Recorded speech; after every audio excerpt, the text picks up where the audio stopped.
Hey guys, it actually looks like I'm filming this video on the same day as I filmed my other videos, but actually I'm just wearing the same jumper because I really love it, and my hair isn't, I don't even know really why I'm explaining myself, but that's to say I'm not dedicated enough to the craft to film like 5 videos in one day. So just in case anyone thought I was talented, no. Today we're talking about Lillee Jean. Lillee Jean's got my, that's not who that, blah, blah, blah, blah, blah.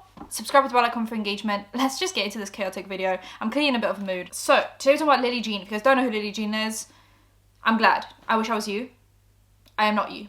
I am me. And I do know who Lillee Jean is. And I've had my own run-ins with her. But today's story is based around Primink, who is a commentary YouTuber with views that are inexplainable. I mean, his Twitter bio, sorry, X bio, literally says that he sold his soul to the Illuminati for views. And I would believe it. Like, I would believe that because those views don't make sense. Like, what do you mean you post like once a year and you should get like 10 million views? I don't know. Beats me. And he's done a video on Lillee Jean 4 years ago, and it ended up getting, let me actually get the exact numbers for you guys because that's kind of important to the story. He got 10 million views on that, so actually pretty, you know, I guess that much. Obviously crazy amount of views to get on a video. Like, if someone made a video on me and it got 10 million views, I would probably cry myself to sleep. So I kind of get the concept, I get the concept of being angry, but it got to a point where like now I don't get it. I don't understand. So Lillee Jean is this like chameleon, I'd say. If you guys don't know, I'm going to give a very quick recap because I don't want to dwell. Like, I don't want this to be a commentary video on who Lillee Jean is, but I feel like I need to give that context to make you guys understand why this is so unhinged. She is this chameleon who almost takes on different jobs and personas and hobbies, which, like, me too. I do like to pick up new hobbies every week. But then she almost acts like she's like the top of the food chain for that genre hobby job. So at first she was an MUA. She did some makeup content, but her makeup was really not great, in my opinion. I don't know who I am to say that, but I'm saying it wasn't great.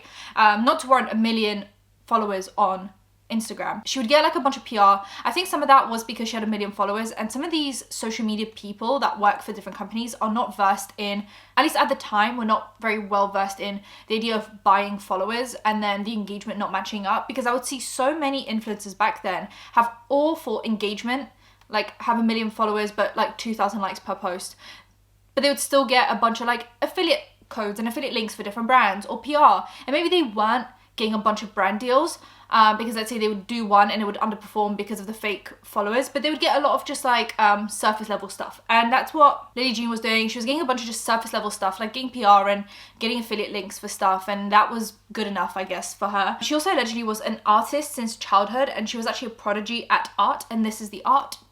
She's gonna copyright that. So she also wants to be an actor, but she's got like Disney level acting. My baby just joined the MLB. Don't leave him. What? Are you judging my baby? Oh, no. What? Oh my god, you're like freaking me out. No.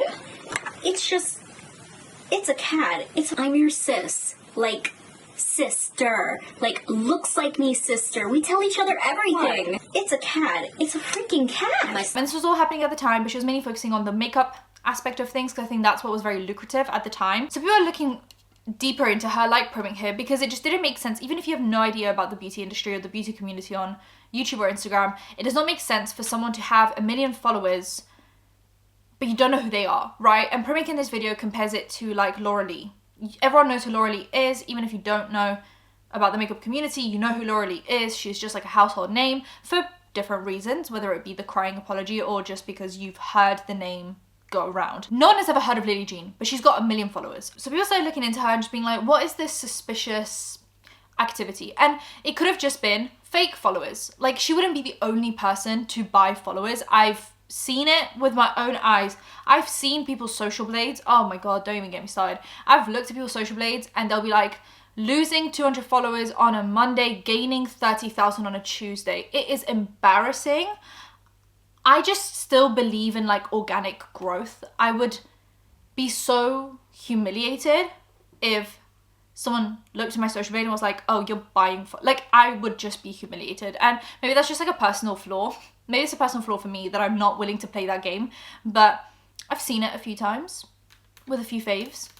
and I am embarrassed every single time. Like, what do you mean you're losing 200 followers on a Monday and gaining 40,000 on a Tuesday? And then you just have your likes turned off on Instagram? That's convenient. Why are the likes off? Is it because there's 5 of them? Just the same 5 people just hanging out under every post? Yeah, anyway. And then there's obviously websites where you can check someone's engagement, and then someone will have like 10% or 20%, which is great. And then someone will have literally 2%. And you're like, okay, so 2% of the people that are following you are watching your reels and liking your posts, and okay. Some of it though, however, if the social blade doesn't look suspicious, right? They're like gaining 5 on a Tuesday, losing 5 on a Wednesday. So if the social blade doesn't look suspicious, but you're like, why are they getting so low likes? Like, what is the deal? Sometimes it is literally someone's had their Instagram account for like 5 years, and they were once at their peak, so they gained like 500,000 followers, and now they're not at their peak, and so their pictures are getting like 2,000 likes, and they've turned off their comments. It can also be that, but you just have to look through someone's social blade, and you can go back in time and see the like spikes in followers, and it's very interesting to watch. Maybe I'm just petty and I like to just look at people's social blades. I don't know, maybe that's just me.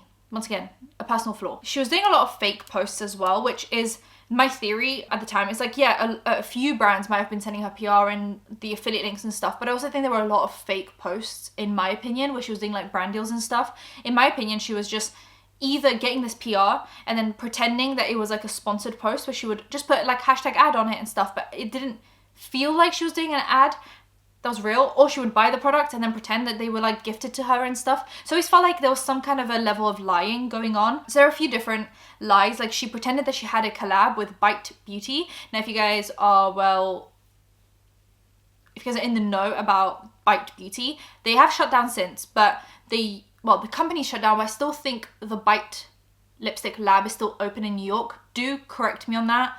Let me actually look that up right now, so you don't have to correct me. Oh, interesting. Okay, so when the brand formerly known as, this is on the website called Beauty Matter. I don't know why I'm going into such detail on this, but I just want to know, and I didn't want to say something that was wrong. So on the website called Beauty Matter, they did a whole article in 2023 about how they basically rebranded. So Bite Beauty announced that they were closing in May of 2022. The brand Bite Beauty, they had their own product and their own lipsticks, and they fell off after COVID, essentially, which a lot of beauty brands did when they were already on a decline, and then COVID hit, and then I think it's just like a nail in the coffin. But they had a Bite lab, which was in New York, and I think there were some other locations, but I know there was the famous one in New York where you could go in and you could create your own lipstick shade by mixing a few different shades, and they would give you your personalized lipstick that you could name.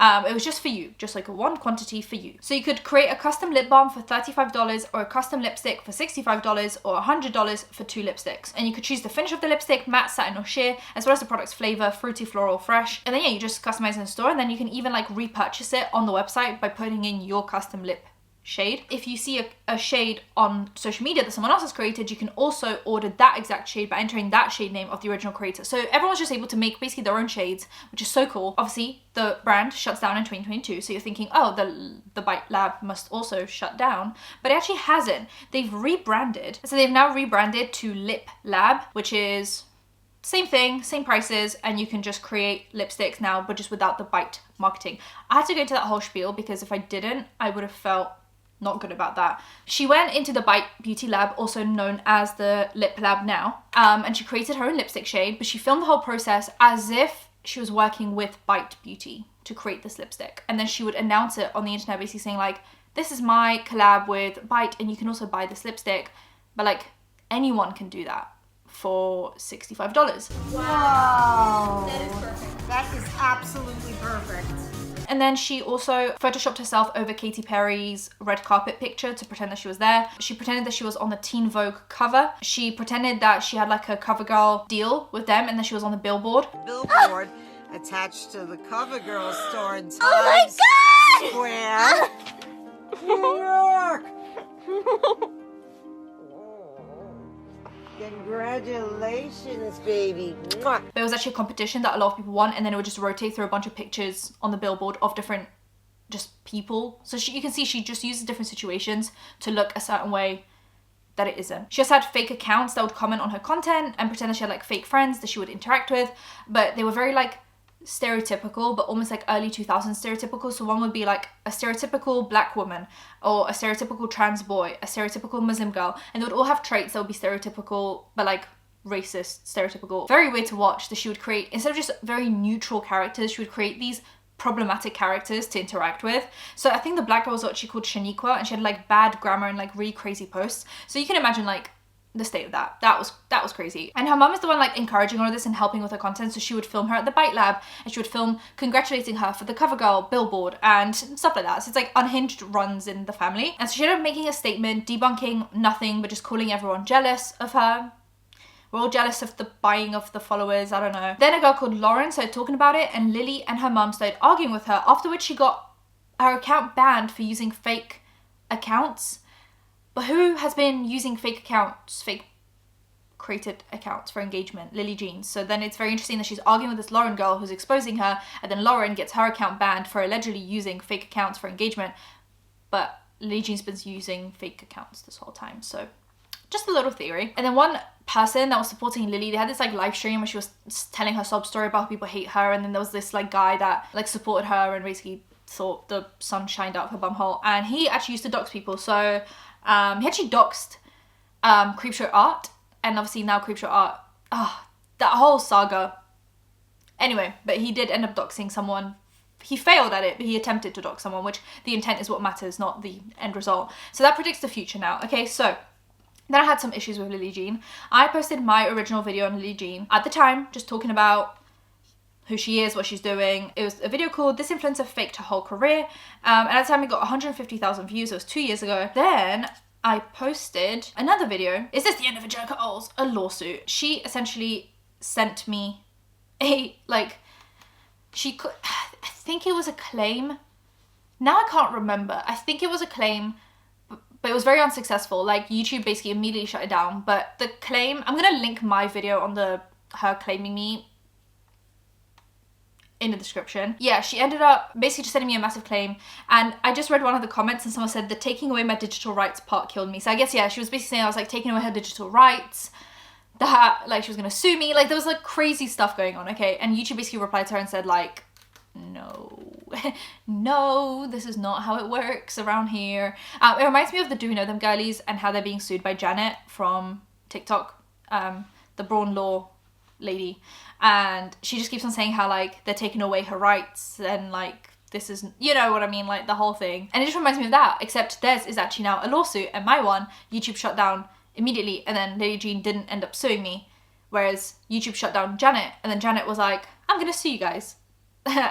So we wish the best to the Do We Know Them girlies. Please donate to the GoFundMe if you find the time, because lawsuits are expensive and I want Janet to lose so bad. So yeah, I filmed some content on her, I got claims, YouTube refused it, and I've been left alone since. To be fair, there is a massive difference between 150,000 views and 10 million views, so I get why I was left alone. I just don't think I was her main priority. I think there was some bigger fish to fry, and bigger fish she did fry. So 4 years later, Primink posts an update. He essentially talks about what's been going on for the last 4 years. So for 4 years they've been, and by they I mean Lillee Jean and her mum. Her mum is so involved that I like to call them like a duo. I think they're like a, what they called? Like a, not like a pair in crime. What's it called? Partners in crime. I'm not saying they're criminals. I don't want to get sued, okay? But you know what I mean? They're like partners in crime. They've been stalking, doxing, copyright striking, /claiming all of his content. It's been going on for 4 years now, okay? And he hasn't talked about it much. And then he put out this like ominous tweet being like, what would YouTube do if I showed emails in a video from their copyright claim system? And then he thought that would stop them, but it actually just propelled them further, which then caused this video to happen. Okay, so that's how we know everything. It turns out that in the 4 years, Lillee Jean has basically given up on the makeup, and in the meantime she has pursued acting and singing, so that's her it thing now, and you can imagine how that's going for her. And she also does this thing now where she submits compilations of her acting as a trailer to these small weird movie festivals, and then her trailer will win an award because there's not much competition, and then she'll use that as like an accolade to be like, I win these movie awards, but it's actually just her compiling. You guys know what I mean. I'm not gonna repeat that again. Then she also has fake articles written about her from Fiverr, so you can actually pay on Fiverr someone to write articles for you for pretty like mainstream organizations, so that it looks like you're being talked about, and then that will propel your career forward, because if people are talking about you, then more people are talking about you because other people are talking about you. But he actually found these authors of these articles on Fiverr, so you can actually like confirm that that's probably what happened. And then there are also comments on his videos hating on him and accusing him of different things on his old Lillee Jean video. And those people also comment on all of her videos, but they don't comment on anyone else's videos. So, and I've also gotten some unhinged comments on my Lillee Jean videos, and I'll get them to this day. Like even one a month or one every other month to this day will come and it'll be like, Lillee Jean is the best actress of all time, and you guys just, you know what I mean, like just like very unhinged stuff. And I should have looked at whose content they also comment on, because that would have been a fun little activity when I like to procrastinate, just look through my Lillee Jean comments, because there are a few unhinged ones on my video as well. And then they obviously would send a bunch of copyright claims that YouTube would refuse, and then every time YouTube refused, they would up it to a different level. So then it was minor endangerment, even though she wasn't a minor at the time, that they would register photos that he used in his video to enforce a copyright, which YouTube would refuse again. So they would like pick, like let's say this mermaid drawing, they would be like, oh, this is now copyrighted, because they would like go and get it registered, and then YouTube would be like, no, that's not how it works. Like it's just not how it works. Okay, I can tell whoever's working at YouTube is also just so pissed off. They're like, this is out of my pay grade, I don't want to deal with this. That his content is verbal. I'm not going to dwell on that one for too long actually. Said he's a content farm in the UK and Malaysia. Accused him of anti-Semitism because he's attacking a Jewish woman. Accuses him of being a pedophile because there are minors in his Discord. I'm just gonna keep on going. So then we have a few tweets from Primink at the time of this whole situation. Lillee Jean and her mother are actually insane. So in one of the emails it says, further feel free to let the Primink farm know that we have given their real names to the DA's office along with screenshots from their Discord YouTube server as if a penchant for playing with children under 16 years old. He says, hi, at YouTube creators. A creator on your platform, Lillee Jean and Lord Truman, have spent the last 4 years abusing the copyright system to not only take down video/channels, but also to dox and harass dozens of channels. Please, could you take a look at this? So here's a picture of my entire legal name, which is not public, being shared with multiple creators through YouTube's copyright system. So the content farm base coming from blah, blah, blah, the owner. So they've found his full legal name, even though obviously Primink, he goes by Primink because he's an anonymous commentary channel that doesn't want to show his face or say his real name for privacy reasons. And they're just like sending that to him almost to like tease him and be like, we know your real name. Here's a picture of the names and locations of multiple creators. So not only do they know his real name and location, they also know Anna Oops, SunnyV2, and Jelly Smack, all being sent to me through YouTube's copyright system. Here's a picture of Lord Truman maliciously doxing a creator from your platform on their public Facebook account. I'm not gonna read through all of that because that's a word vomit, but what he said. They're using false claims on your platform to obtain creators' private information, because when you get a copyright claim, in order to respond to a copyright claim, you have to put in your full name as like a signature to basically say like, I vouch that this is all fair use and what I'm saying is real. Whereas, you know, obviously I have no issue with that because I've chosen to show my face and my full name. I think the system is a little bit tough. Like it would be useful if maybe, I don't know if this is allowed or not, but it would be useful if maybe you could have someone sign it on your behalf, like a manager or just like a lawyer or something. But then you're forcing people to spend money that they don't need to spend just to not get doxed, essentially, is the issue, right? Names, addresses, employment, and relatives, and then blasting this information to the public. This is an insane invasion of privacy as well as a massive safety issue. It's been happening for 4 years. Post his email that he sent to them about this. Here's a picture of me being called a child predator through YouTube's copyright system. I was under the impression that the copyright system was for copyright issues, not to be used to send insane harassment to creators. And then Team YouTube finally said, we're so sorry for the delay here. Looking into this right now. We'll follow up soon. They put my legal name in a video and then simultaneously filed a privacy complaint against me. I could not make this up if I tried. Another video has just been uploaded by Lillee Jean containing my private legal name. Team YouTube, could maybe anyone reach out? I can feel the panic going through the screen and I completely get it. YouTube is like such a nice and easy job. Like it's a pleasant job to have. It really is like a dream. And then every now and then there'll be a blip of time where you're like ripping your hair out, and then for the next 2 years or a year or 6 months you're like, oh my god, this is a dream, I love my job, I love my life, this is incredible. And then once again you're like ripping your hair out, the hair that's just grown back, you're ripping it out again. I can feel the ripping of hair out through the screen right now. I truly do not comprehend why YouTube refuses to even acknowledge what is going on here, completely baffled. And then he tweets out, a journalist covering the Lillee Jean story reached out to her. She then doxed me and threatened legal action to his boss. So she doxed him to the journalist covering her doxing of the guy that she is doxing to this journalist. So Steven, the guy, sends a DM to Primink and says, hey, so I'm still working on this and reached out to Lillee. She emailed my bosses threatening legal action, including your full name. Just wanted you to be aware that she's doing that. And then Steven obviously retweets that and says, I've covered a lot of influencers and this was a first. And then he tweets, someone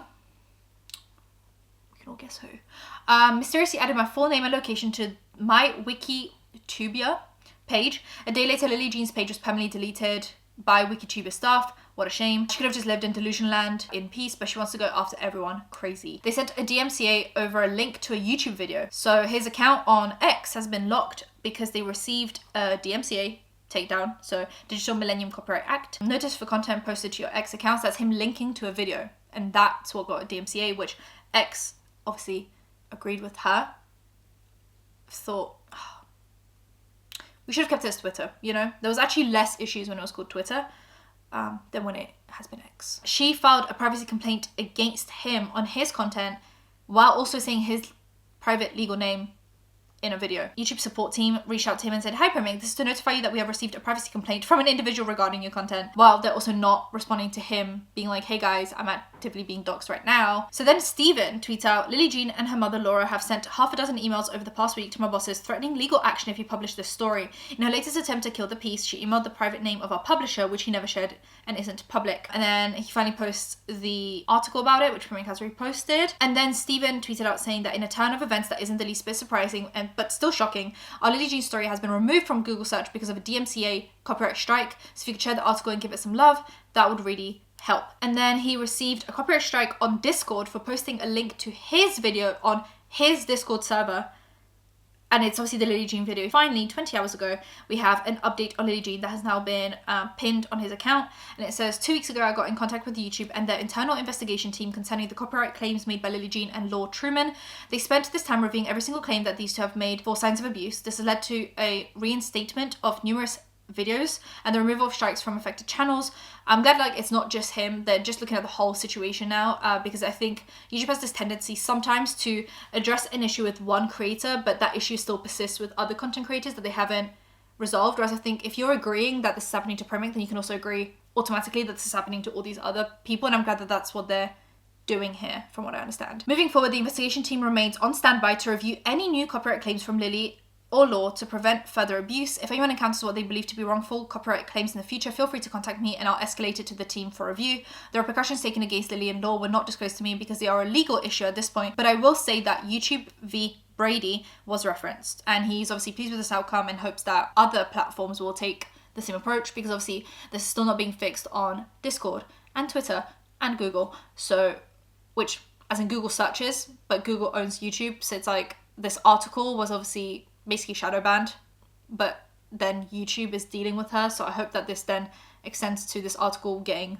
airtime. So then I looked up YouTube v Brady, and it's YouTube settles lawsuit against man who attempted to extort Minecraft creators with copyright flags. So he sent dozens of notices to YouTube falsely claiming that material uploaded by YouTube users infringed his copyright, and he had to pay $25,000 per the settlement terms. And then YouTube said that they would donate this money to a non-profit that advocates on behalf of creators. And the users that got the false copyright claims were Obby Raids and Kenzo, two like vastly different. They're obviously both in the Minecraft scene, but one has 11,000 subscribers and one has 462,000 subscribers. Now I do wonder if Kenzo, it hadn't happened to Kenzo, if Obby Raids would get the justice, or if because Kenzo, a bigger name, got involved.